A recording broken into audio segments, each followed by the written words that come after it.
विसापूर ग्रामपंचायतीचा अन्याय, आदिवासी बांधवांना घरकुल योजनेपासून वंचित. विसापूर तालुका येवला येथील आदिवासी बांधवांनी ग्रामपंचायतीवर अन्यायाचा आरोप केला आहे. सरपंच, उपसरपंच, सदस्य आणि ग्रामसेवक यांना वारंवार तक्रारी करूनही त्यांच्या कोणत्याही मागण्या मान्य केल्या गेल्या नाहीत, अशी ग्रामस्थांची खंत आहे.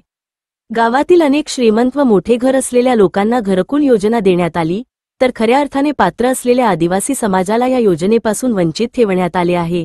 या समाजातील काहींचे घरकुल काम सुरू असताना ग्रामपंचायतीने अचानकपणे ते काम थांबवण्याचे आदेश दिले असल्याचे ग्रामस्थांचे म्हणणे आहे.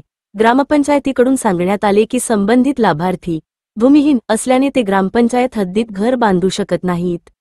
मात्र ग्रामस्थांचे म्हणणे आहे की जर तसेच असेल तर काम सुरू होण्यापूर्वीच त्यांना थांबवायला हवे होते.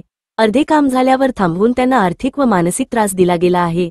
आदिवासी बांधवांनी या प्रकाराविरोधात तीव्र संताप व्यक्त केला असून त्यांनी माध्यमांच्या माध्यमातून प्रशासनाकडे न्याय मिळवून देण्याची मागणी केली आहे. ठोककशाही न्यूज 24 साठी शेख शफीक मनियार.